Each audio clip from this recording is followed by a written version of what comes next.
Dahulu kala, ketika dunia masih terpecah antara terang dan gelap, Islam pernah mencapai masa keemasannya.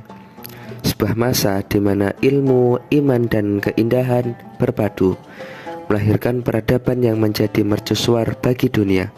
Di timur, Baghdad bersinar sebagai pusat ilmu, dan di barat, di sebuah tanah bernama Andalusia, Islam membangun peradaban yang memesona Eropa. Kota-kota berdiri megah, ilmu pengetahuan berkembang, dan seni mencapai puncak kemuliaannya.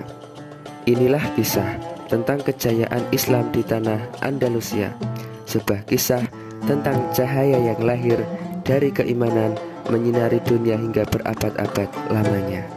Setelah cahaya Islam bersinar di Timur Tengah dan Afrika Utara, sebuah babak baru sejarah pun dimulai.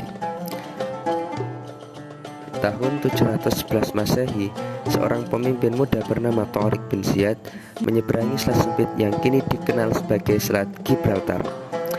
Dengan pasukan kecil namun penuh dengan keberanian, ia menaklukkan tanah Andalusia, wilayah yang saat itu dikuasai oleh kerajaan Visigoth. Dari situlah Islam mulai menjejak di tanah Spanyol. Penaklukan itu bukan hanya tentang pedang, tetapi juga tentang penyebaran ilmu, keadilan, dan peradaban. Di bawah bendera Islam, Andalusia berubah menjadi tanah yang makmur, di mana berbagai bangsa dan agama bisa hidup berdampingan secara damai. Setelah penaklukan, Andalusia tumbuh menjadi salah satu pusat ilmu dan kebudayaan terbesar dalam sejarah Islam. Di bawah pemerintahan Bani Umayyah, terutama masa Pak Abdurrahman III dan Al-Hakam II, Cordoba menjelma menjadi kota paling gemilang di Eropa. Jalan-jalan diterangi lampu minyak, air mengalir melalui saluran yang rapi, dan perpustakaan Cordoba menyimpan lebih dari 400.000 manuskrip yang berbagai dari filsafat Yunani, kedokteran, hingga astronomi. Disinilah lahir para ilmuwan besar yang mengubah dunia. Di antaranya yang pertama adalah Ibn Rushd, filsuf dan ahli hukum yang memadukan wahyu dengan akal. Pemikirannya menjadi dasar bagi filsafat modern di barat. Dua, Abbas Ibnu Firnas, ilmuwan jenius yang pertama kali mencoba terbang. Dengan sayap buatan dari sutra dan kayu, ia melompat dari menara Cordoba menjadi pelopor gagasan aeronautika. Yang ketiga, Ibnu Bajjah dan Ibnu Tufel, dua filsuf yang menulis tentang akal dan jiwa. Dengan karya Al-Hayy Ibnu Yaksan, kisah manusia yang menemukan Tuhan lewat akal. Berikutnya, Maslamah Al-Majriti, ahli matematika dan astronomi yang memperkenalkan sistem angka desimal dan memperbaiki tabel astronomi Al-Khwarizmi.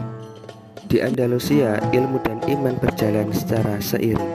Masjid bukan hanya sebagai tempat ibadah, akan tetapi juga pusat riset dan diskusi ilmiah.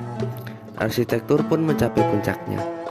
Masjid Cordoba berdiri megah dengan lengkungan ganda yang khas, dan Istana Alhambra di Granada menjadi lambang keagungan Islam.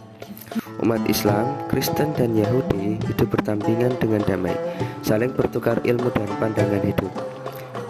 Inilah masa ketika dunia barat belajar dari dunia Islam. Dari Andalusia, ilmu pengetahuan diterjemahkan ke bahasa Latin dan menjadi fondasi bagi lahirnya Renaissance Eropa.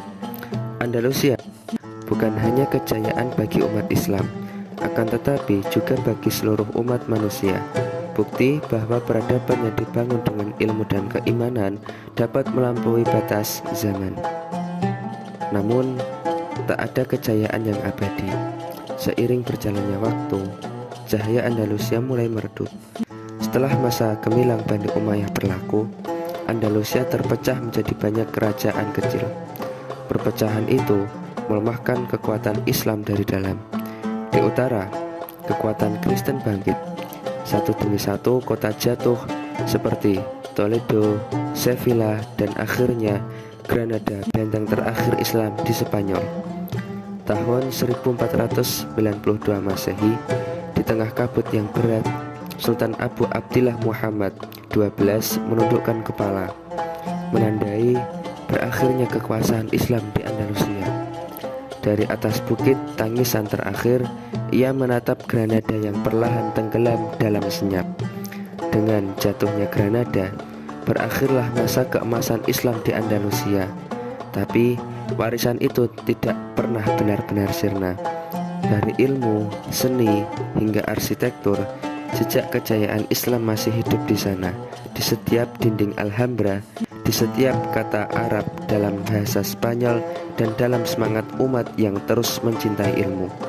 Inilah pelajaran dari sejarah bahwa kejayaan sejati bukan tentang kekuasaan, tetapi tentang ilmu, persatuan, dan keimanan yang menyinari zaman.